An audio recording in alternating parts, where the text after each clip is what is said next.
encounter. It feels very Hello and welcome to the Unwanted Opinion podcast, the show in which me and my friends give our unwanted opinion on all things film. My name is Lewis and I'm joined today with my good friend Gonzalo. Hey, Hey, how you doing, Gonzalo? not bad. Missing Kyle a lot, honestly. I know.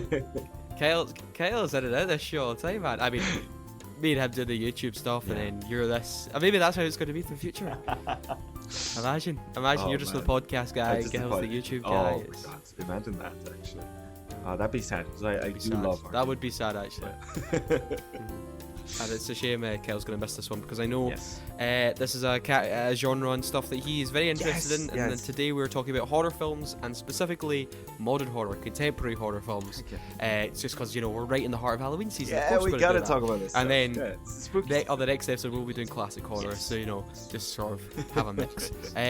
But yeah, that'll be the show. And plus we also have reviews for Black Adam, DC's latest attempt starting an interconnected universe and all that nonsense. We have a review for that, and another review for the Banshees of Inisherin, the Colin Farrell led and Matthew McDonagh film. Yeah, I got that for today as well, so that'll be the whole show. Are you ready, Gonzalo? I am ready. You are ready. Fantastic. Let's go. Horror films. You said to me before the show started that you're not a big horror guy. I'm not a big horror guy. Why is that? I mean, honestly, I'm a bit of a scaredy cat. Let's be fair here. No, since I was very young, like I got scared really easy and stuff, and it's not until like very recently that I've started watching horror movies. Because also because like just the idea of just the feeling of horror isn't something that I'm that interested in.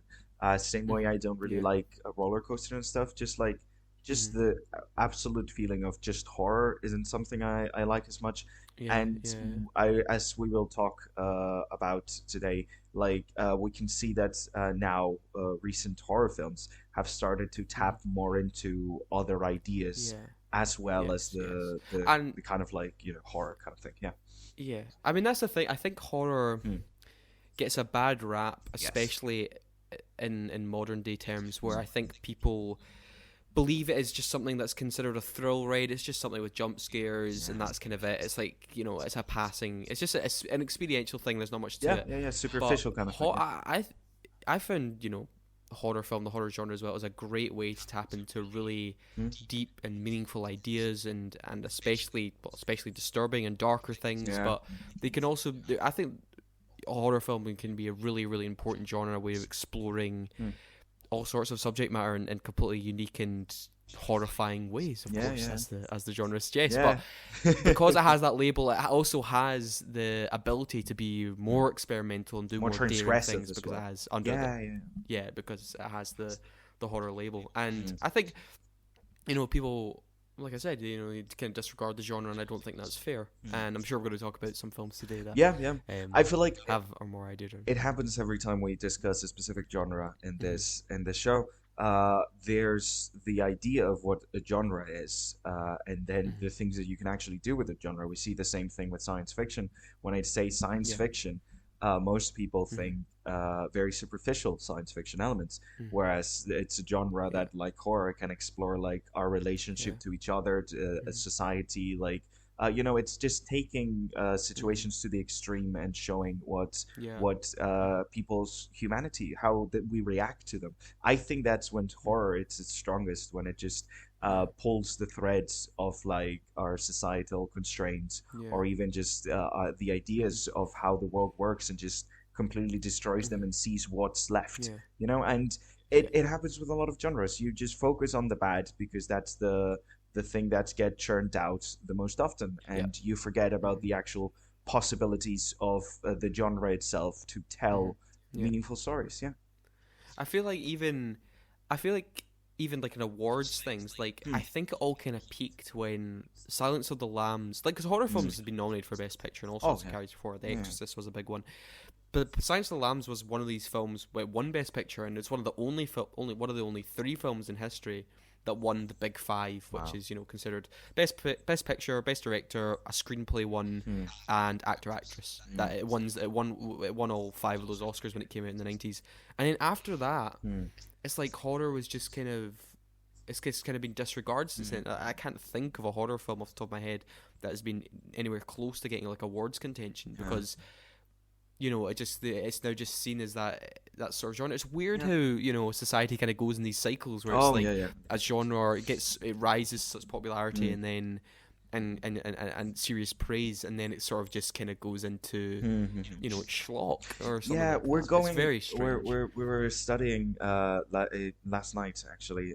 in class. We're having a cinematography lesson about Mm-hmm. Italian neorealism and how Oh wow, yeah, and it just made me think about this whole thing where like you have this yeah. very genre driven filmmaking that then gets Mm-hmm. contrasted with a very like grounded human led kind of thing, and then it goes back and forth. Yeah. And I feel like there's just a like you can have a genre Mm-hmm. be human led. You can have a genre saying something like Mm-hmm. there's this yeah like there's this preconception with like, oh, Mm-hmm. genre or cliche even like it's a bad thing. Mm-hmm. No, it's just a Yeah. tool, and it's the way you use it that shows it. But Yeah. as you were saying, Absolutely. like after Silence of the Lambs we had a pretty big decline of like general quality of horror movies. There was a lot of what we Yeah. call schlock, uh, horror schlock. Yeah, Yeah. Yeah. we had a lot Yeah. of very low effort, low quality Yeah. kind of horror movies because Yeah.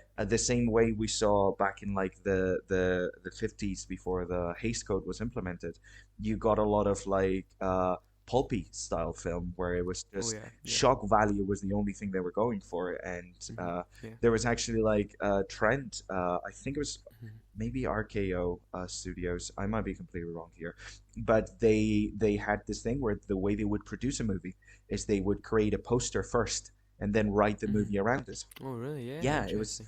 like Well. movie clickbait kind of style. So like you do Yeah. see like a trend specifically in horror because Mm-hmm. again, it is a way of pushing those societal Yeah. boundaries. You Uh-huh. can see that used in a negative way where it's Mm-hmm. like, hey, let's just do a bunch of like very shocking things and Yeah. have like Yeah. a naked woman in the front with a Uh-huh. monster behind her, Yeah. and people good will go Yeah. see it, A you know? classic Yeah, thing. yeah. Yeah. And I feel like you were talking about Hmm. going through fads and things. Like I feel like horror suffered in the late 90s, early 2000s with like the CGI boom, Mm-hmm. where like CGI was try and use that to be really scary and things like that, and Yeah. that didn't really work. I mean, one that comes to mind is this awful remake of The Haunting with Liam Oh Neeson. God.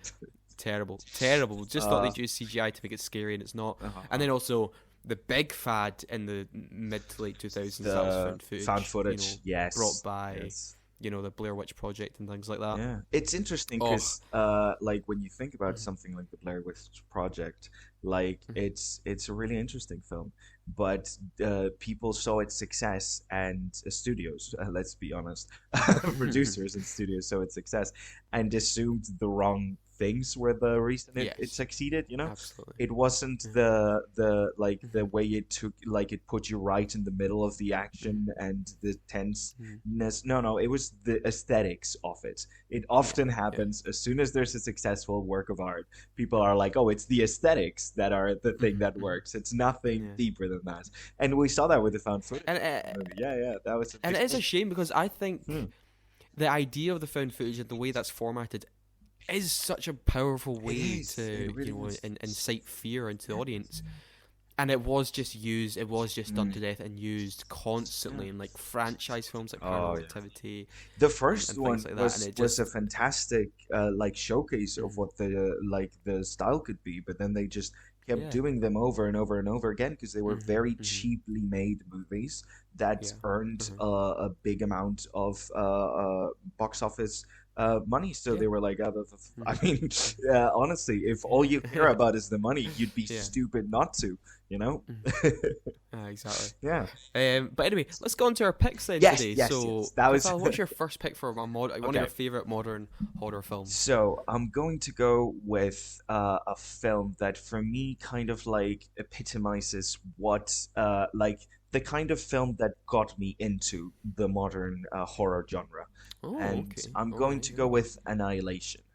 Annihilation. This is Yeah. perfect because I introduced the idea of sci-fi as a genre and how it can Hmm. be used to tell Hmm. stories in parallel to horror. This is a sci-fi horror movie.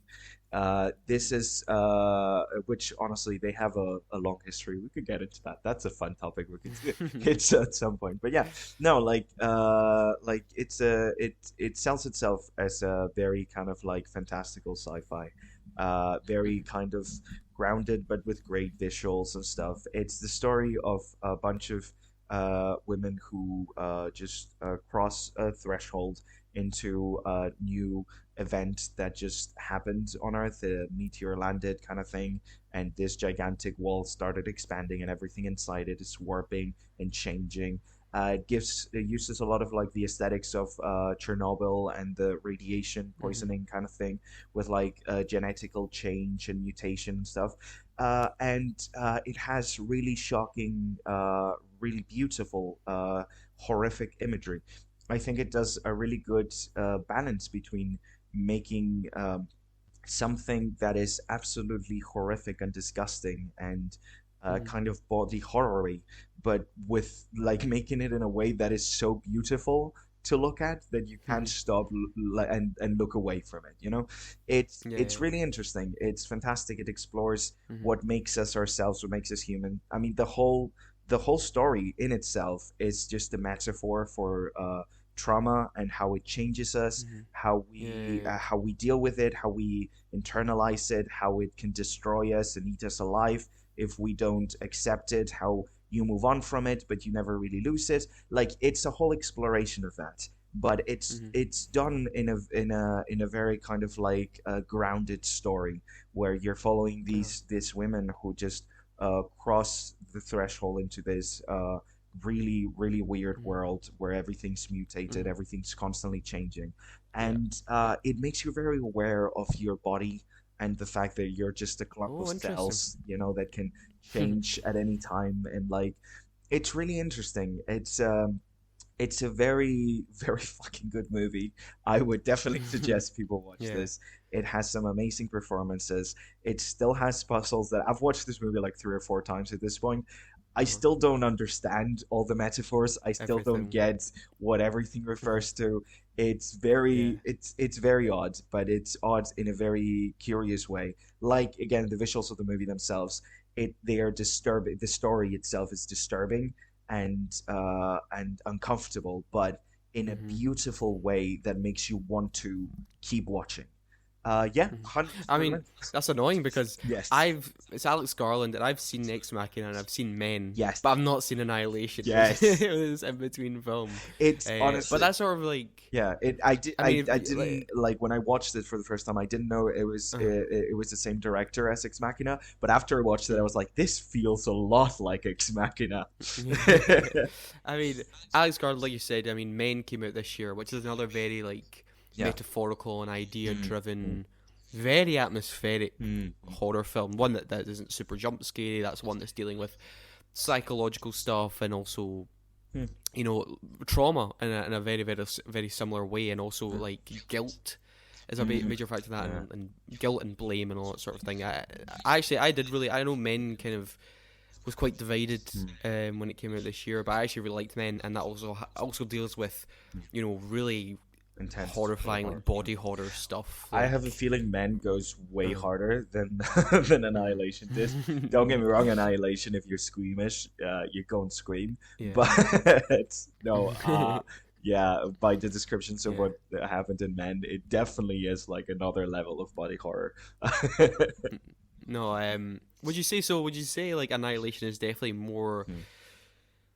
psychological horror than anything jump scary or anything Oh, a visceral and hundred like percent, yeah. uh, But uh-huh. it also uses, like I said, like it uses the visuals of like body Hmm. horror kind of thing. Again, Yeah. there's like a lot of things when the women cross the threshold.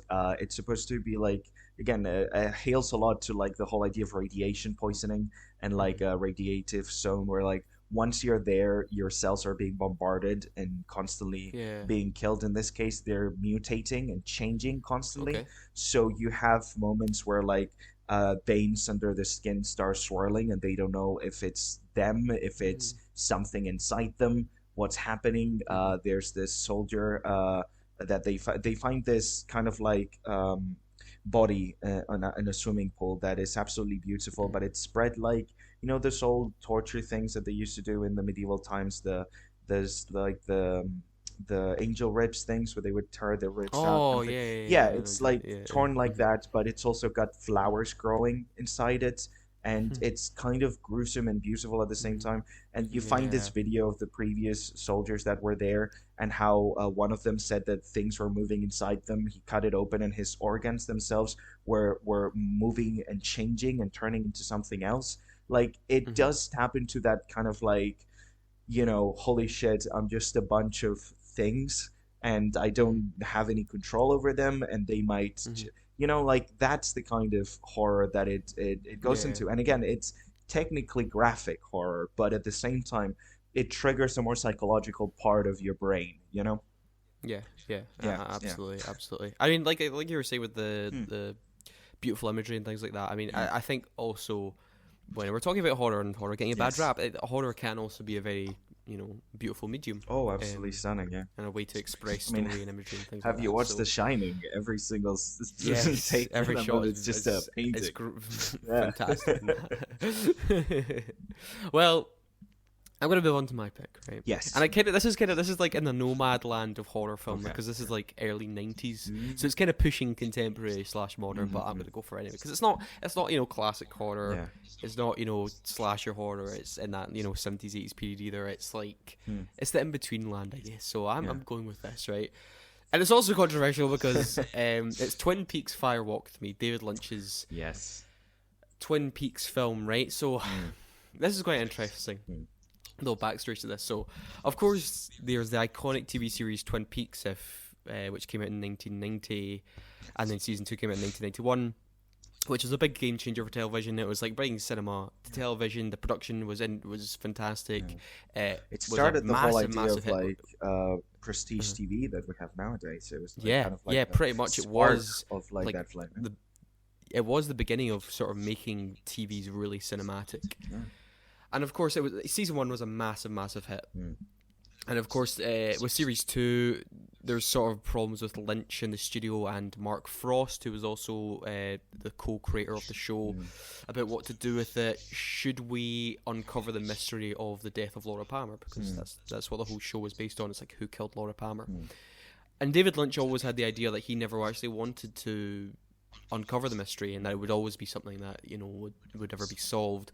The studio obviously and the network wanted that to be solved because they want to Yeah. keep viewers interested and And obviously then move on to the the next mystery and that. mystery. Yeah. Yeah, and that's why you have a gargantuan 22 episode series 2, which is like the first half is excellent, then has a really middling middle portion, and then has, which I consider both a fantastic and terrible season finale at the same time, which is then left there. That's the show done until they make technically season 3 in 2017, which is Yes. nothing like those first two series, by Yeah. the way, if you're gonna watch it right. Okay. But then you have this prequel film, Twin Peaks: Fire Walk With Me, right, which when it was released at the Cannes Film Festival in 1992 was booed off, right?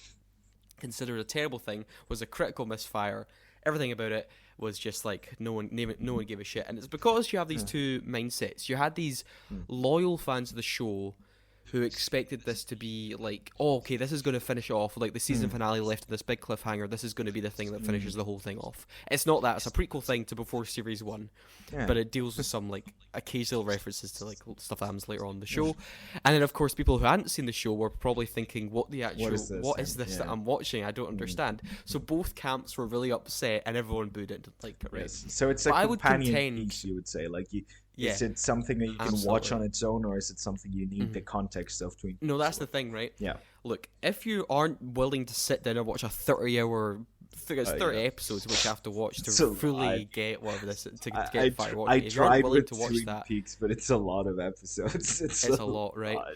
If you aren't willing to watch that, I would still contest that Twin Peaks: Fire Walk With Me is still a really powerful and effective horror film. And if you have watched the show, great. You can watch Twin Peaks, and you will be greeted with a really terrifying film. And I will always stand by, of all the horror films I've ever seen, Twin Peaks: Fire Walk With Me is the scariest thing I've ever seen. Wow. That is And obviously that comes down to Oh, such a Twin Peaks. We're talking about David Lynch's director. He films things in such bizarre and startling ways, and the way he manages to just instill darkness into a scene, like with a stamp of a finger, he can make things really dark and unsettling, and just the pure experimental stuff he does with this thing. And he's still, to me, the master of the jump scare. If you've ever seen Mulholland Drive, there is the iconic homeless man yeah, jump scare or yeah. homeless person jump scare. And in this, there's absolutely some really terrifying jump scares and unsettling sounds, and also he has this way of his sound design is so bizarre and so strange. You don't hear anything like it, and it really makes your Yeah. skin crawl. That But idea of also, the anti-naturalistic mhm, kind of sound design is mhm, something that we've lost. Like now, we're whenever you see movies, the sound design is attempting to replicate reality yeah, rather than mhm, attempting to yes. set a mood, and that's something Lynch does amazingly. I would Yeah, 100% it's agree with that. like there's just it's kind of indescribable, some of the Yeah. sound design choices, right? But what you're getting is the film is a tragedy Yeah. of Laura Palmer, played masterfully by Cheryl Lee, which to this day I do not understand how she did not become a massive star, Mm. because the performance in this film, I mean, this really is her thing, because oh, she got to play another character in Twin Peaks, but like this really is her, this is her thing, this is her big performance, and it's absolutely fantastic and powerful and moving and terrifying, and everything she emotes you feel, because what's going on under the surface is so dark and disturbing and horrible, which I won't spoil here, of course. I No. mean, if you've seen the show, you'll know it, and if you've seen the film, yeah.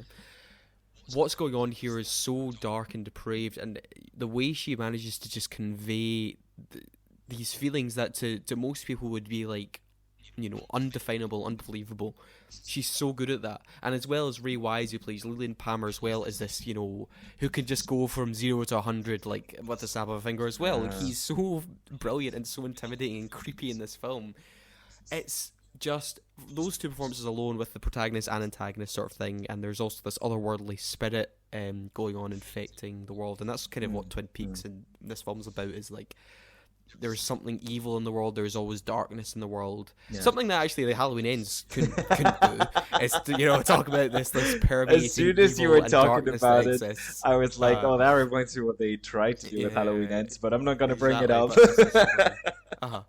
And look, it is hard, but I feel like, because if you haven't watched the show and you go into this, you might be like, I don't really understand what's going on. But I think you actually would. I think you'd obviously be able to pick up the main story, Yeah. and also, I think in that, like, sort of that middle ground where that, like, you don't know what's actually going on only elevates the horror of the whole thing. Because even someone who's watched the show, there's stuff in this show like, what is this supernatural thing Yeah, going on? yeah, What is this otherworldly, other like dimension stuff yeah. going on? And it's so strange that it makes you feel even more uncomfortable. I mean, look, it's not perfect. I still like the first half an hour is actually kind of Yeah. superfluous to the whole film. Like, Mm. you don't. It's very strange. Like, they do this whole thing with like the FBI, which actually has nothing to do with the Laura Palmer thing. David Okay. Bowie's in the film for like a minute. Love He that. just shows up out of nowhere. It's like, what the David Bowie like jump scare, and then he Yeah. comes screaming into an FBI officer's face, and then just Disappears. disappears from the film, because there is meant to be like a 4-hour cut of this film, Oh, okay. which is meant to put everything together. But Mm-hmm. I mean, the film's like 2 hours 20. I'm sure there is a perfect cut out there that puts together some deleted scenes and makes it like a solid 3-hour thing for your Twin Peaks fan. But no, seriously, Twin Peaks Fire Walk with Me. If you aren't interested in watching 30 episodes, go ahead and watch this. I'd love to see what people think of just watching this going in cold. I might have to you know. give this a go because I've only managed to get through 2 episodes of Twin Peaks, and I saw how many I had left, and I just stopped. Uh, but yeah, so I might actually give it a watch and tell you if I can understand what is going on without any of the context. Because also, I mean, I've forgotten everything from those 2 episodes of Twin Peaks Oh, there already. you go. So. There you go. I watched this alone, and I was like, I was just like, why did I watch this alone? Okay, I might Because not there's watch just it some alone. really terrifying sequences, and I'm just like, Oh, I might not watch this I was alone then. quite scared. Oh, So man. don't watch it alone Okay. either. Well, actually, if you want to be really scared, watch it alone. Turn the lights off. I don't know. But yeah, Twin Peaks Fire Walk with Me. That is my first pick. So back to you, Fantastic. Gonzalo. Okay, so before I go for my very kind of basic bitch pick for this next one, I want to mention because with your watching Twin Peaks alone and stuff, reminder that we don't touch upon this a lot in the show, but Mm-hmm. there's a lot of really good TV shows as well out there, and horror Mm-hmm. TV shows are a thing that we've seen more and more often. Like Yeah, they're popping up. they're popping up. We're getting some really good prestige ones. Mm-hmm. I still haven't finished it, but season one, at least season one, and maybe a little bit of two, because I think I'm halfway through it. You know, sometimes you pick up a show and Mm-hmm. you stop watching, not Mm-hmm. because it's bad or anything, because you just Yeah, you just yeah, you just yeah. stop. Of Legion, if you haven't seen it. Legion, the X Yes, Men yes. inspired one. No, wait, what am I thinking of? Yeah, Is no, that no, it? it's an X-Men Yeah, inspired one. yeah, Yeah, yeah, yeah, yeah, yeah, yeah. 100%. That was bone chilling. That's had me stay awake a couple of nights looking for yellow eyes in the darkness. Mm-hmm. Good fucking show. So Midnight Mass is another one on Netflix, which, yes, by the way, is like yes. a Stephen King Mm, novel brought to life. mhm. It's really good. I really enjoyed Midnight Mass, so that's just another I've recommendation also there. been recommended Mm. Dark. I haven't seen it yet, but it looks good. I Mm. think it's on Netflix. There's Mm. a lot of really good horror TV shows. Yeah. Maybe we'll do an episode on that at some point. We'll have to watch them first, though. That's the hard part. But yeah, Yeah. so I'm going to go with and as much as I liked Nope this year, just to go back because we've talked about Nope. I'm gonna go with Hmm. Jordan There's a Peele's whole Get Out. episode on that, guys, if you want to There's a see our whole episode. Go recommendations. Nope. Just long story short, we really liked it. Yes, we did. But I'm going to go with one that came out a while ago. Let's talk about Get Out. I haven't seen Us Hmm. yet. That's the only reason I'm not talking about it. I've heard amazing things, but I haven't had the chance to watch it yet. So let's talk about Jordan Peele's Get Out. Uh, Hmm. this was kind of a seen as a game changer, honestly. Hmm. Between the fact that There you go. There's a horror film that was nominated for Best Picture. I was oh just going yeah, on about there it, you and I go. was like, there was one that was up for Best Picture. There you go. There you go. Yeah, this wasn't only a horror film. This was a horror film that talked about the idea of horror films themselves in a very self kind of like self-analyzing way, sort of the Hmm. same way you see, well, in a very different way, but like in the same vein of films like Scream and stuff that analyze their own genre. Like this one was one that was analyzing the idea of horror movies themselves, as well as bringing in a lot of societal and social issues into the mix. Hmm. And like with the films we've talked about so far, it's very much a strength of the genre to like dissect and tear apart society and show us the like the bare Yeah. truth of hey, why is this the way Hmm. it is, you know? And with an African American director at the lead of this film, it really does like shine a light on a ton of the bullshit people Hmm. have to deal with in the States on a daily basis. So it's Yeah. not only a horror film, not only an entertaining as heck film. Like holy shit, I've Hmm. watched this one so many times. It's so Yeah, it was good. good. It's so Yeah, good it's so good. even when Uh-huh. you know what's going to happen, it still Hmm. manages to like build that tension up. Like Hmm. again, if Hitchcock was alive, he'd be like, "Yeah, Hmm. that is exactly what I was talking about." Yeah. Yeah, like I mean, I was just gonna say, yeah, I always love a fantastically tense dinner scene, yes, and this film has that. yes. Oh, You know, do you remember the one where Daniel Kaluuya's character first comes into dinner, and there's the yes, brother and that yeah, the talking brother. about he's talking about UFC fighting and all that stuff, and then he's basically like saying, "Oh, you should be like strong, and you should be like a great fighter and things like that," and Yes. really sort of being quite racially insensitive and stuff like that. You know, the brother character has a fantastic way of Mm. being really tense in this film. He's so good at being this subtly Mhm. racist asshole. Everyone Yes, in this yes, film that was is it. really good at Mhm. being this subtly racist asshole. It's I will also add, yeah. Twin Peaks Fire Walk with Me has a fantastically creepy dinner sequence as well. We could do a ranking of best dinner sequences, tense Most dinner tense dinner sequences in sequences. film. Yes. Do like a Watch Mojo thing. Watch Mojo. Today we'll Yes. be ranking the 10 most tense dinner sequences. Number Mm. one. No, but yeah, it's again like it's one of those films that really showcases the legs that horror can have. It's not only brutally shocking and Mhm. incredibly tense and spine tingling at times, Mhm. but it is the kind of movie that has a very clear thesis, a very Mm-hmm. clear message, and just freaking carries it all the way to the finish line from start to Yeah, finish. absolutely. Everything about this movie is like, I don't know, it feels sharp, if you know what I mean.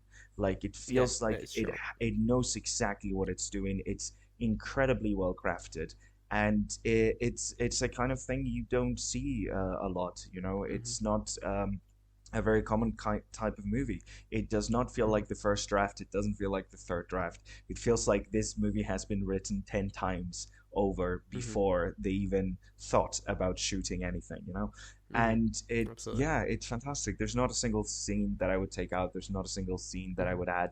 The tension, the pacing, Mm-hmm. everything is great. The way it puts you in the shoes of being an African American in the United Mm-hmm. States, having to deal with those like small micro kind of like you know, we call it pujitas in Spanish, but like those kind of like tiny little pricks, you know, Mm-hmm. every time someone makes a comment, Yeah. it's like a, and they start building up the idea of like all, Mm-hmm. like these people that are like trying to Yeah. be all like, oh yeah, no, but I voted for Obama, I think. Like, Yeah. yeah, that kind of Right. like idea of like the passive racist, you know, it's Yes. fantastically Yes. creepy, and it Mm-hmm. puts it not in a, not only like in a Mm-hmm. horrific way, but also kind of a comedic way. Like it holds up a mirror to the audience. It's really good. Well, what do you think of? Right, I'm gonna go to spoilers here if people haven't seen Yes, Get Out, but yes. it's a very popular film. I'm sure everyone's gonna see it. I So, hope so. If you what do you haven't think? seen it, Because it's fine. obviously, uh, obviously, the whole I guess twist thing is that Hmm. you know they're bringing in African Americans, and you know Mhm. these rich white people are bidding for them, and then they put them under and they swap bodies with them. Yes, Basically, yes, they put their minds in their bodies. yes. But then it's interesting, right? Because then you have there's a twist within the twist, really, Mm. because you then have the blind what is he the blind artist Mm. or photographer even. Yes. I can't remember if he's the photographer or artist, but he is doing it because he says at the end he's like, "Oh, I just want your eyes. Like I actually don't Yes. care about Yes. the color of your skin." I was like, I remember watching that and be like, that's even That is just I just kind of so. love that they add that twist on that twist. Like he doesn't actually That is he's like, "Oh yeah, I really so just much. want eyes. Like that's all I care about." Like, That is like hmm such a good way of just bringing it hmm home, because like the yeah, whole time these people are like, they're doing the anti-racism. They're being like, no, we're like yeah, positively racist. Like, yeah, we don't think black people are worse. We think black people are yeah, better. Therefore, we treat them hmm as cattle. You know, like it's yeah, that whole yeah, idea of like being racist still, by because they hmm still believe those same stereotypes. They still hmm like eat up all that racism, but they're like, no, no, no, but it's good. We think it's yeah, nice yeah, because yeah. Or it's a you're compliment. Yeah. fitter, you're faster, you're better, you're hmm stronger, you know, like hmm it's that idea. And this man just brings hmm it home by the fact that it's like, I don't really give a shit, I just want your eyes. hmm He doesn't hmm even see him for his race. Like that's the Yeah, yeah, yeah. slowest it gets. It's like, first of all, they take that away, like they take their humanity away, but now the only thing that they have left is their race. And he's like, no, I'm taking that away too. I don't give a fuck Yeah. about you in any single way. Yeah. It's such a brilliant hmm kind of like hmm minor antagonist, and it's such a powerful line. And this movie is so fucking good, man. It's so fucking good. Is it Uh, making you reconsider Nope as Jordan Peele's best while you're talking Oh about it? man. I mean, honestly, that's the thing with Jordan Peele's movies though. hmm Like as soon as you start getting into a conversation with one of them, you're like, "Oh, it's so hmm fucking good." Like you can't find anything but praise for these films. And Yeah. that is not something that's common. That is not something you hmm can say about anything. And it goes to show hmm as well, because like he's telling like if you look at it on paper, they're kind of classical kind of stories. Like hmm it's nothing new, but it's the way there he's telling them, the filter that he's running those ideas through, the way he's like looking at the world, the things that he's focusing on, the metaphors that he packs on all of it. It really hmm goes to show that like, as like, really the world of cinema just benefits so fucking much from diversity, diverse points of view, diverse experiences, because like hmm there's only so many times that you can tell the same story, and as soon as you Yeah. filter that story through the creative mind of someone with very different experiences from your own, you start like creating some things that are wholly new to you. you start living through experiences that you could never understand outside Hmm. of that medium. It's like whenever you watch any foreign films, and it like, wow, this is not something that I would think about. I wouldn't think Yeah. to shoot it this way. I wouldn't think Hmm. to like represent this that way. Like you've gotten recently really into this Japanese director, the guy from Yeah. the Drive My Drive My Car. Car, yeah, and like Hamaguchi. Yeah. it really does like take you out of it. You're like, wow, this is like a wholly Hmm. new experience. But the power of cinema is that despite those cultural differences, those like very like different ways of looking at the world, they Hmm. like cinema, if it's well crafted, it manages to put Hmm. you on the driver's seat. It manages Yeah. to make Hmm. you live through those experiences even if you haven't, Yeah. Absolutely. yeah, and it's fantastic. And It's that's absolutely fantastic. yeah. Yeah. Get Out is just it's a big mirror Yes. to society, Yeah, and that's 100%. why it's not just an effective horror film, but an Yeah. effective piece If in you general. if you come out of that movie and don't reflect on yourself and life Hmm. and anything afterwards, you Hmm. haven't come out of Hmm. that movie. Yeah. Yeah. You haven't been watching it. You were doing something else, honestly. No, no, no. But I'll quickly ask you about the ending, right? Because the ending, Yes. obviously, the whole family gets killed, and Mm, then mm. um, Daniel Kaluuya's character gets, rescued by his friend, and then, that's it. He's like, he basically is like, oh, I told you, the TSA guy's like, I told you so. And then it's like a wee laugh at Motherfucking the end. TSA. But the original ending, I don't know if have you seen the alternate ending of this? No, but I assume that the twist at the end, because like when the end happens, Hmm. he's like getting chased after by his girlfriend. Yeah, Spoilers. yeah. Please skip this part if you haven't seen the movie because it's a Hmm. great reveal. But he's being chased after by like the girlfriend and stuff. And Hmm. it's that moment where you think everything's lost because we've gotten so much into the headspace that the moment you see sirens, you realize what that means for him. Like Hmm. Exactly. this Yeah. movie Hmm. basically throughout the whole thing. I mean, I never came in with this Hmm. preconceptions, but I'm hoping that anyone that came in to this movie with the preconceptions of like the police treats black people the same in the U.S. as it does white people. Yeah. At that moment, everyone knew what the fuck those sirens meant. Everyone knew that he Yeah. was Yeah. screwed. And as soon as she started saying "help, please help," you were like, "Oh Hmm. fuck!" And then the friend comes out. I'm assuming the alternate ending. Hmm. It's The not the alternate friend. ending is no, it is just the police, and Yeah, he is yeah, arrested. okay, yeah. Uh, it's quite interesting that I think that they went for the more light-hearted one. Hmm. Um, but I mean, I'm kind of glad they did. Honestly, just to sort of just kind of See, alleviate I, the give the guy a break. yes, I think okay. I think it Mhm. works not only because it's not pessimistic, because it's still Mhm. pessimistic, but Yeah. because that moment is so much more powerful. Like that moment, that small joke, small like relief Mhm. at the end. Like I said, like if that works, Mhm. it means you understood the movie. Mhm. Yeah. Yeah. Absolutely. If at that moment Um. when you see the sirens, you already know what's going to happen, and then you get surprised by the fact that it's his friend, then like the Yeah. movie was successful. And if you don't by that moment, then it's fine. You could Yeah. just don't just watch it again a thousand times. You know what No, I mean? Get Out, of Yeah. course. You may have said that's a basic bitch choice, but Hmm. it's a fantastic film. So what Yes. else can you say? You know, Yeah.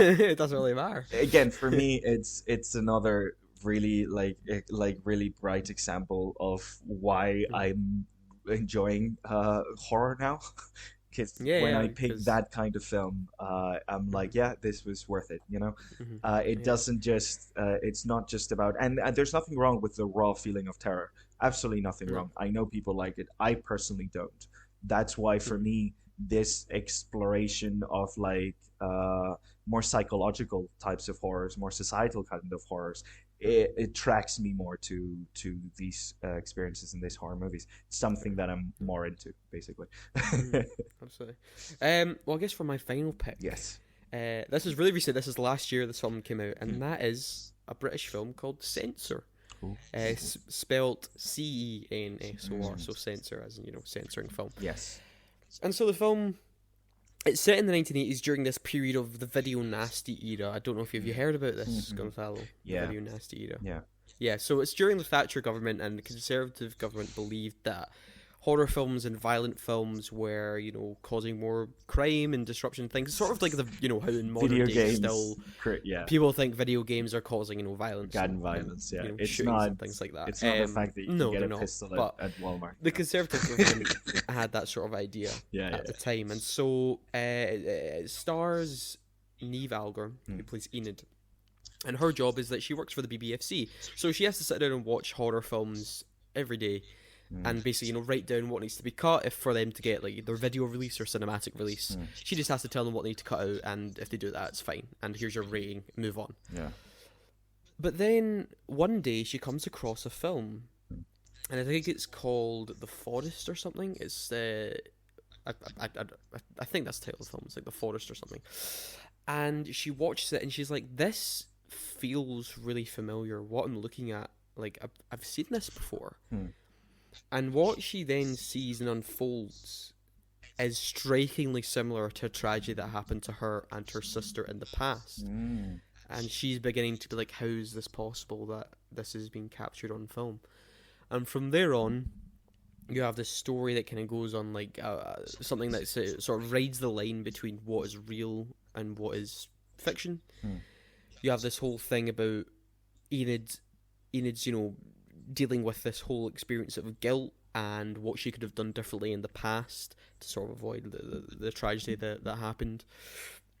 And it's so effective. It is this film that came out last year and took me so by surprise, and I put it in my top 10 list of last year of the best films of 2021 because it was just such an effective and powerful horror film, and a film in general. It's a whole film that just delves into guilt and heartbreak and someone trying to sort of redeem themselves and go back and try to undo something and find out truth that maybe everything is okay, and basically I can find my sister and undo these things. And it's also, there's this whole like relationship with Enid and her parents that you see.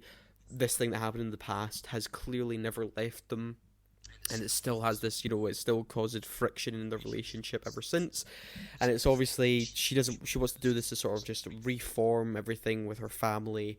And it goes on this whole psychological thing, and there's these really effective moody scares, like even just like simple things like Enid walking home from work and like dark and moody streets of London and things like that are really, really effective.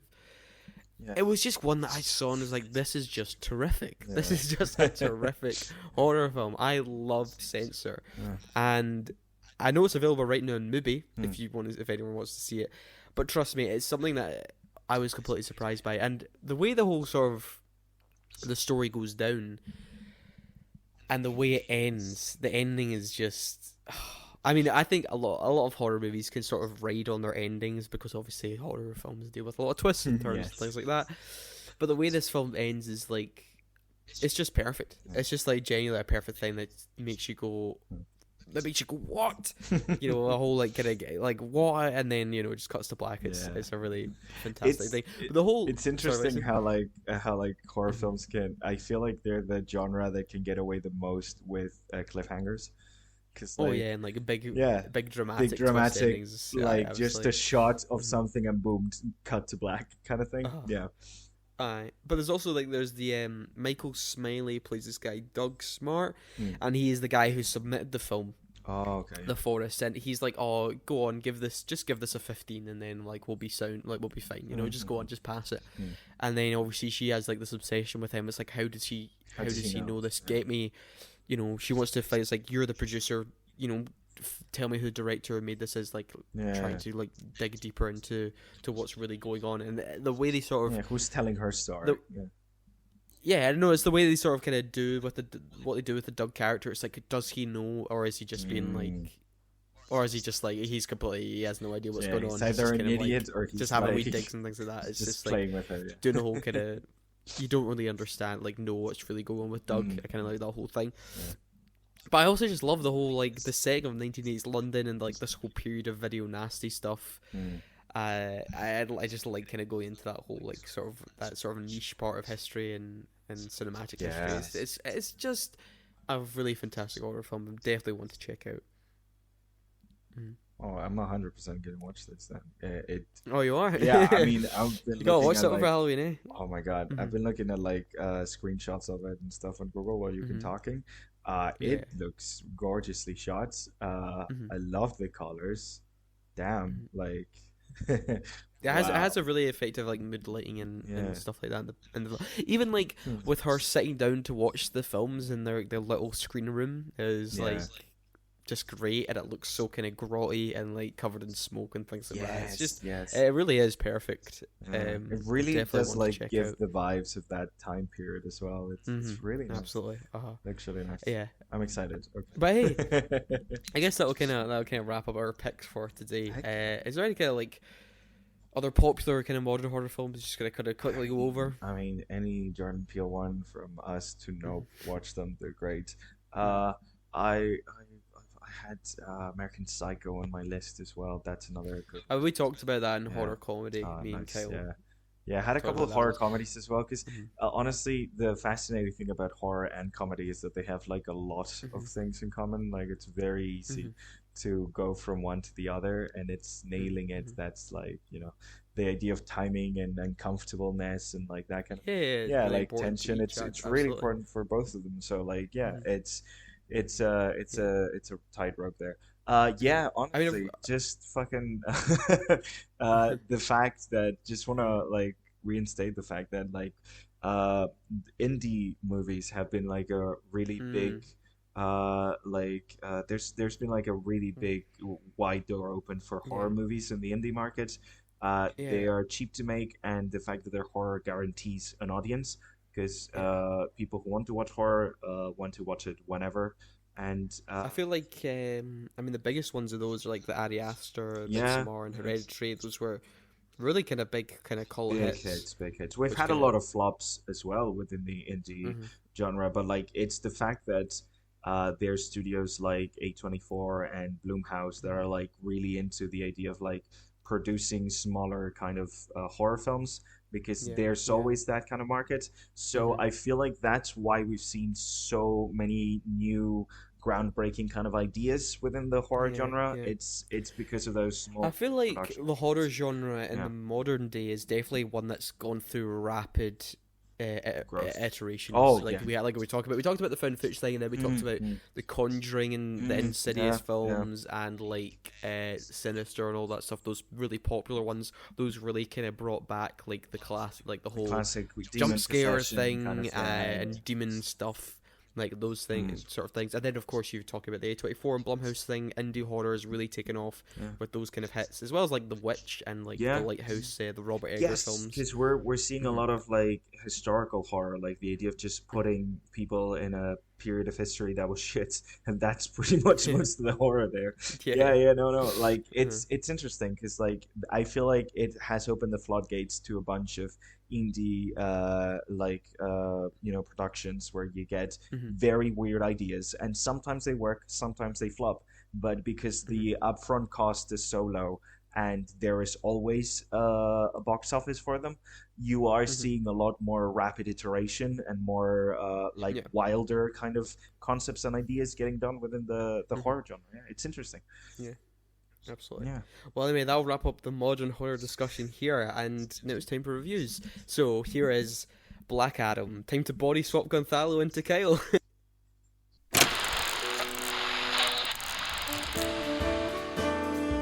And now, reviews. So Black Adam is directed by Jaume Collet-Serra and stars, of course, the biggest movie actor in the world, Dwayne The Rock Johnson, as well as Aldous Hodge, Noah Centino, Pierce Brosnan, Quintessa Swindell, whole big cast. And this is DC's latest big superhero effort. And the plot, Kyle, I'm going to try and quickly go over this plot because Yeah, skim over it. it's it's probably the most bare bones plot I've seen in a while. It's probably the most least effort I've seen in a plot in a while, actually. So we start off with this really hokey narration in ancient Egypt, I think. And No. basically, Oh.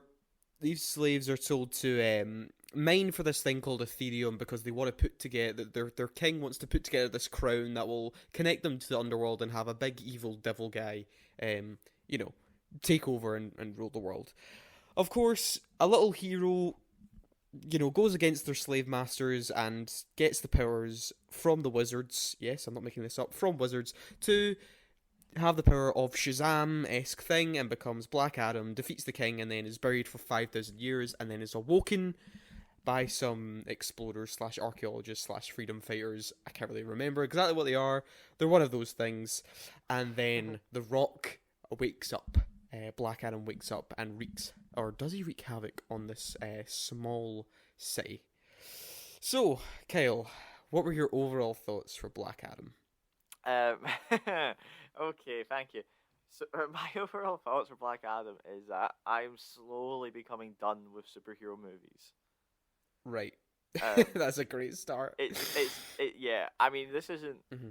I mean, what I want to stress before anybody yells, MC fanboy, is that I think both studios have been equally poor this year. I think, to be honest, at the moment DC's on top with the Batman, but oh yeah, the Batman was excellent, absolutely. Comparing to like Black Adam, Thor, and Doctor Strange 2, I just oh my god, guys, please stop. So what we get with Black Adam, right, is like you say, it's a really bizarre plot when you actually kind of sit back and think about it. It's just a plot. No, really, it's just a MacGuffin plot. So big powerful thing. It's not spoilery to say that the entire story basically takes place within 4 hours, 5 hours. Or it could be a day, yeah, pretty much. It's in the city. What's the city called again? Contact or something. Yeah, you're right. Yeah, but it's basically set within the day in there or anything. It's all very condensed and very quick. This is where my kind of first issue comes up with it. Right, is that a lot of like early reviews I saw were like, it's amazing, it's non-stop action. Yeah. It really is non-stop, and I don't think that does it any favors. Because non-stop is in the sense that, I think there was a lot of slow-mo stopping. There's a lot of Zack Snyder inflections here, where stop-start, the do a use little of superhero slow pose. motion was actually getting extremely annoying. Yeah, especially near the end. The first action scene we get, or first major action scene we get when Black Adam's awakened, is very much a rip-off of the old Quicksilver scenes they did from the X-Men prequels, where they would do a slow motion thing. Black Adam would like redirect rockets with painted black in the background. Have an old song playing in the background. Yep. There has to be some sort of reference to his name.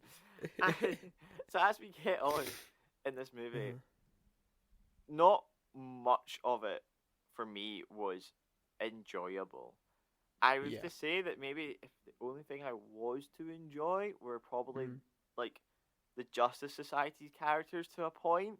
Like even then, I still feel they were very quick. We didn't get much of them. Yeah. Which what was the tall guy, Atom Smasher? Yes, Atom Smasher. It's so funny because with his humor and his mask, it looks it just feels like very much like another character. His mask looks a bit like Deadpool. Is that what you're getting at with the eyes? Yeah, very much. I mean, I think just the general shape of it was what I was kind of going for, and obviously his comedic timing. But yeah, I mean, the dialogue in this film is possibly one of the worst I've seen ever. It's literally no. I said this to you coming out because when we did our Lord of the Rings review, I said I felt like an AI wrote some of the script. And I went, I'm so sorry, because I would not be surprised if they just got a robot to write the script, because it's the most cliched, samey, just you've seen this a million times before. It's all like, oh, the fate of the world rests in your hands sort of stuff. Oh, I'm not a hero. It's just like, oh, Kyle, do you remember, there's this annoying kid character in the film, guys, but they even go over the bit where it's like, oh, you need to have a catchphrase and stuff like that. And I'm like, Thor just did this. What is with this whole thing where it's like superheroes need to have catchphrases? This isn't a thing anymore. What are you talking about? And I said this to you as well. This feels like an early 2000s late 90s version of what they would try to make a superhero movie, until like they actually started trying to make superhero movies more interesting and more complex, with like, you know, Blade and X-Men, and then like, even though it was obviously cheesy and comic book, he still had serious and dramatic moments in Sam Raimi's Spider-Man. Yeah. And then, you know, evolving the genre in Iron Man, Dark Knight, Spider-Verse. You know, it feels like they've just, it's because comic book movies are now so successful, it feels like we can just be lazy again and just write the most basic, boring, cliched script, whatever, throw the rock in it, and it's going to make money. Like, there is absolutely nothing here.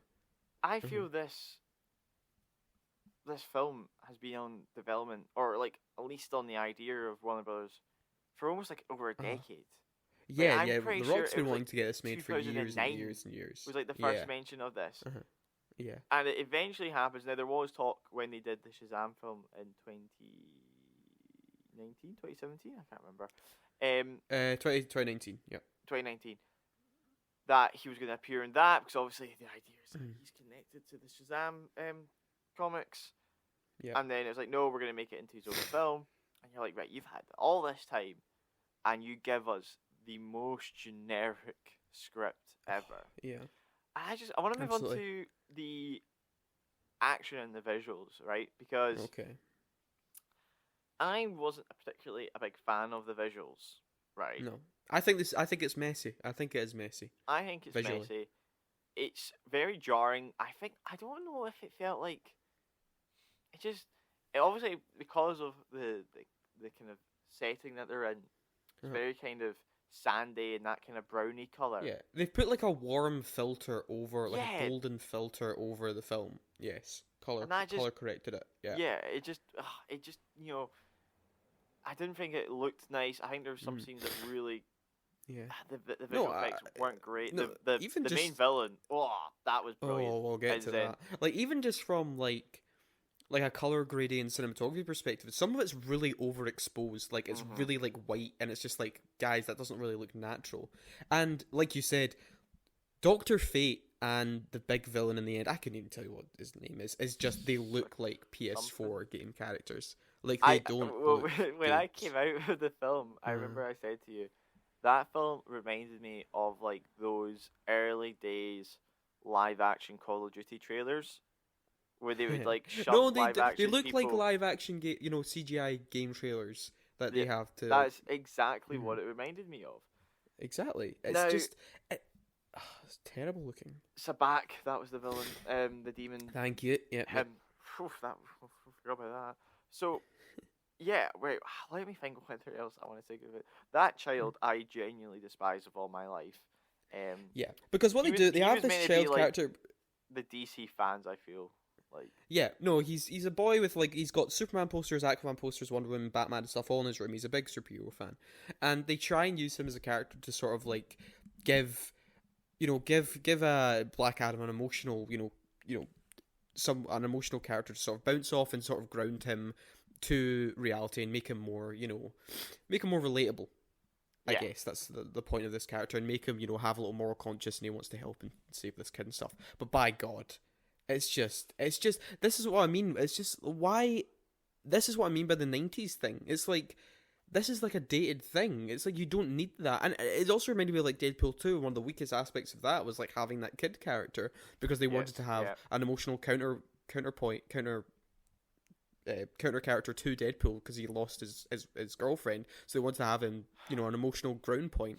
So they do the same thing here, and it's like, this is just so dated. You don't need to do this. Like, why is he here? And it's just annoying, and it just I want to say that everybody is going on about how amazing the action is. Mm-hmm. It's very bland. It's just, all it is just big superhero, big superpowered people who, just punch and crash into each other, and just explosion. You have colourful Dr. Fate, golden shit. And it's nothing you haven't seen before. There's nothing you're interested about this action. There's nothing even exciting about it, because the story is so cliched and the characters are so cliched that there's just absolutely nothing to be taken from it. Like, I genuinely am getting baffled. I'm like, is this seriously what people want now?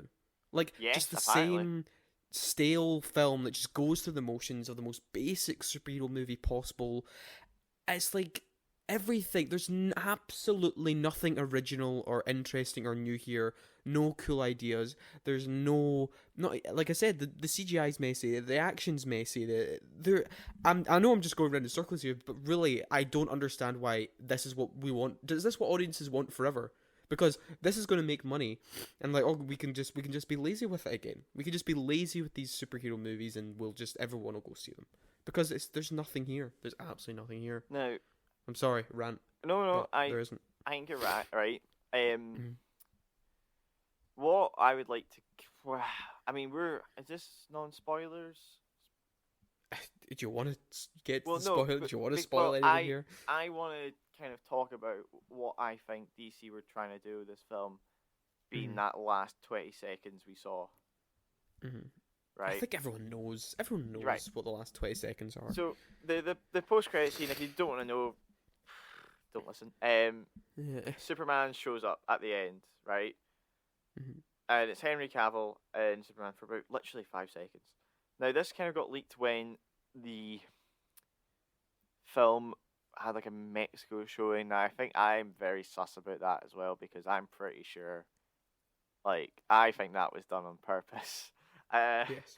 I think that was extremely done on Mhm. purpose because I think that was the Mhm. only way they were going to get a lot of people to come and see this film. Yeah. And there was kind of insiders from the industry saying that that scene was only added in like September. We also know that Mhm. Amanda Waller was Mhm. what was the actress plays Amanda Viola Waller again? Davis. Viola Viola Davis. Davis. Thank you. She reprises her role again, Mhm. which apparently was 2 also minutes, yeah. added very late on as well, Mhm. which makes sense according with this cameo. Mhm. Yeah. And I'm 99% sure DC have only done that just so this film Mhm. gets traction.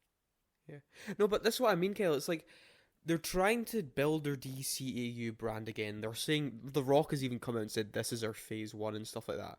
And it's like, yeah, you've already tried this, and it feels like we're getting a 2016 DC film again with Suicide Squad and Batman vs Superman. Just these terrible, messy films that they're just nothing. There's really nothing to them. And Batman vs Superman, to be fair, did. Zack Snyder did try and have something interesting in that film. I'll give him that. But Suicide Squad is a terrible, terrible film. And it's like, why are we going back to doing this again? You've already succeeded with your Wonder Woman, your Aquaman, your the Batman, your Joker. You've already succeeded with these more interesting, visually interesting and idea-driven comic book films. So why are you going back to these cliched, basic pictures and once again, like you're saying, they're adding all this stuff last minute, just like they did in 2016. It's like we're literally going insane here. I know. You know? Mhm. Anyway, I guess talking crap. we should, and like I said, I refuse to believe Batgirl was worse than this film. Oh, I'm sorry, there's no way. I saw him. It can't. I mean, What was maybe it? there's obviously a possibility, but Michael Keaton confirmed he got paid $2 million for that. for a film that's been deleted. His exact words were glorified cameo, and he got paid $2 million. Wow. Jesus Christ. Well, Nice let's job, just get to Warner Brothers. scores. Let's just get to scores, I guess. Kyle, what are you giving Black Adam? Like, oh man, a 2 or a 3. A 2 or 3. Yeah, I have to agree. This is a 2 for me. Look, and you can say, Lewis, look, it's just a big fun action movie. Stop taking it so seriously. It's not meant to be that deep. Just turn your brain off and watch it. I would be able to do that if the action was good, but it's not. It's just CGI mess with just explosions and super big punchy guys. Like I don't care. Can I end with a quote for you? Yes, you can. Oh, and we should add that Kyle got into. But he caused a lot of controversy on Twitter by voicing his opinions on the film. I may have done. I got this reply on Twitter, and I'm gonna read it to you because it's just what says what you were talking about. Yeah. I gave my opinions in response to a certain Twitter user who I won't announce, and this guy replied saying, "Cause we don't show up to a Dwayne Johnson movie expecting Shawshank Redemption. We just want to see this motherfucker blow shit up and kick ass. Just like I don't expect amazing script when I go watch an Arnold movie. What the fuck do you think you're going to get? Yes, because Terminator didn't have a good script. That's true. I forgot about that. No, you're I right. forgot how Terminator 2 isn't one of the best action films ever made. You know, No, it's, with an actually like a good script and an good interesting story. characters. So thank you for that amazing response.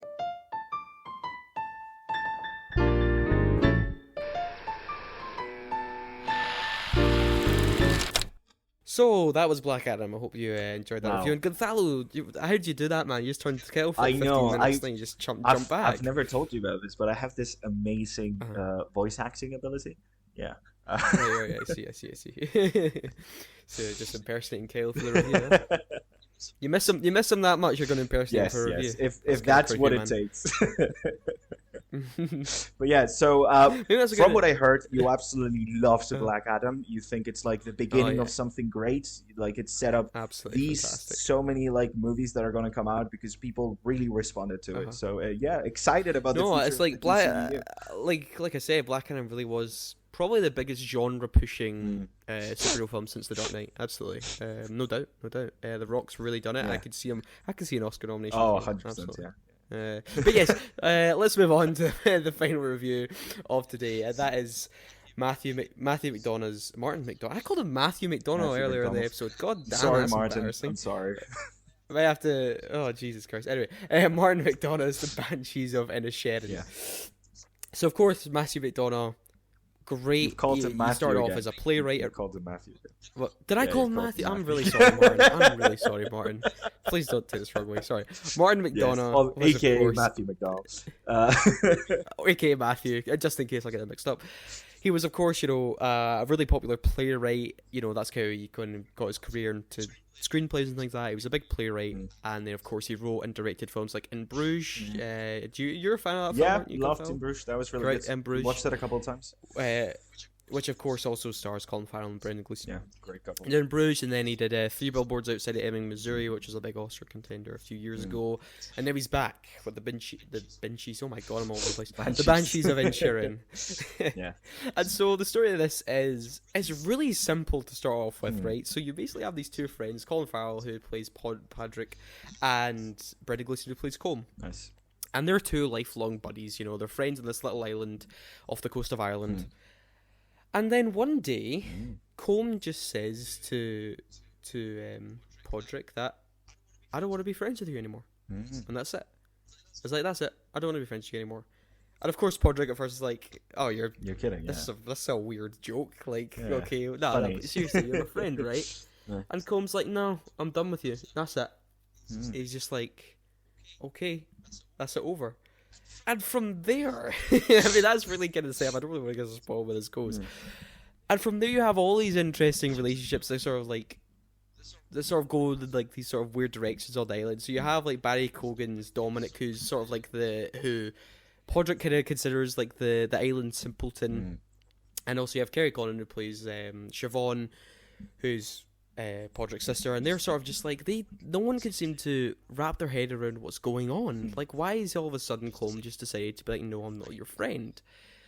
But then from there you go, what you then discover is that him abandoning his friend is because he is actually afraid of wasting time. He's afraid of spending his whole life just with mindless chatter and never actually doing anything significant with the time he has left. And that's sort of a major thing.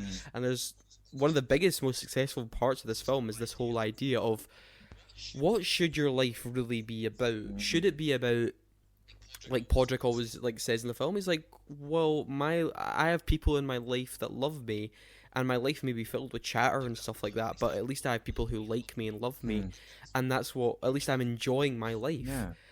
Or is life about leaving a legacy? Is it about pursuing a legacy over the cost of enjoyment and the cost of your friends and the people you love? It's that whole dynamic. It's like, which do you choose? Can it be both? Is it one or? And that's one of the most interesting parts of it. As well as, of course, this is a dark comedy, and it really is delightfully funny.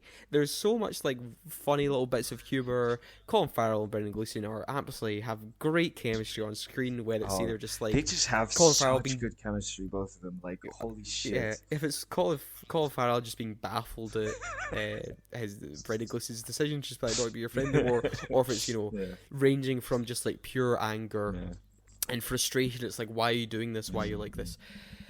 And also, but like I said, this is a dark comedy because really after the first half, things actually get much more serious. There's this sort of like whole thing where like, as things get darker, there's also this little old lady who's kind of got on the island who kind of looks is like kind of dressed like death, and then there's like this whole sort of like fairy tale supernatural kind of stuff starts going on, and like this whole darkness starts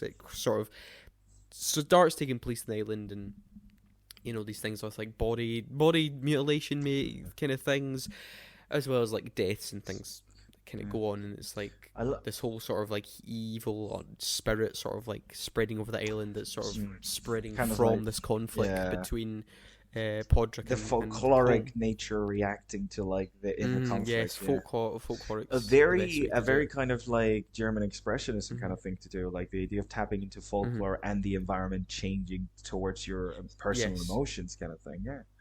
It's interesting. Absolutely. Yeah, I love the camera work, the cinematography in this movie. I haven't seen it yet, but I've seen the trailers and the screenshots, and holy shit, it looks like a Baroque painting. Like, it's so fucking stunning. The claroscuro they do on the insides and stuff. Like we're talking, I think it's because it's so confined to this sort of like one location. Like, there's a lot of fantastic and beautiful cinematography throughout the whole picture. Really sharply written, great music throughout the whole thing. But yeah, it's like there's also this whole sort of thing going on where it's like this thing about it's like you have these characters, like there's this police officer character as well who's like a right dick basically, and sort of like abusing his son and things like that. And also, like I said, Combs' characters decided to be mean and neglect people in order to pursue a legacy, and it's like, well, there's this whole dynamic sort of like between nice and nasty sort of going on. So it's like, and it leads into the whole legacy versus enjoying your life thing. It's like, can we be nice and be selfless? And in doing that, can we in fact leave a legacy behind us? Or does legacy purely require selfish acts and really only thinking about yourself? Like the selfishness great man versus good man kind of deal. Yeah. Yes. And that's the whole dynamic too. It's like selfishness versus selflessness. Is what Com doing a really selfish thing, like just neglecting his friend, or is that something that Podrick just needs to accept? And it's like, that's what he wants to do with his life now. You need to accept that. It's now selfish of you to then believe that he should just be your friend just because. And there's that great dynamic too. There's all these questions that McDonagh's asking the audience, and it's all put together by a fantastic script and great central performances. It really is a great ride. I thoroughly enjoyed it. It's a solid 8 out of 10 from me. Wow. The Banshees of Inisherin. Absolutely check it out. Great price. Great praise. And I have absolutely no doubt this is going to be considered for Oscars and all that stuff. It's definitely going to be up there for Oscar contention. So, there you go. Those were our reviews today, and that will wrap up the show. So, thank you, Gonzalo and / Kyle, I guess, for joining me. Thank you, Kyle. He's in the other room. It's fine. He says thank you. Yeah, is he trapped? Is he trapped in your little closet? I keep him in that lock box in the corner. There you go. He's trapped in there. He can come into a superhero review next time. Poor Kyle. Thank you for joining me. He's missed the horror episode and was only there for the freaking Black Adam movie. the real. I mean, the amazing Black Adam. Please go watch it. Definitely. Fantastic movie of the year, Oscar contender. Yes, absolutely. But yes, that was our discussion on modern horror / contemporary horror. And next week, guys, we're taking it further back. We're going classical horror. Yes. Our favorite classic horror films from before the 90s. I guess that's kind of the boundaries we're going to say each other, because I went to 1992 we'll like explore. I feel like in next episode we're going to talk about like the history of horror while we talk about the different picks. Hopefully we spread them out through like the timeline so we can get into like the evolution, the history, why they choose certain topics, that monster of the decade kind of idea. So we'll talk about all that cool stuff. Oh, absolutely. Okay. Classical horror. That'll of course be our Halloween special for the year. And yeah, guys, we just gave our opinion on Banshees of Inisherin, Black Adam, and all those modern horror picks. But at the end of the day, those were just our unwanted opinions. Thank you very much. Hey. 10 out of 10. Would record again.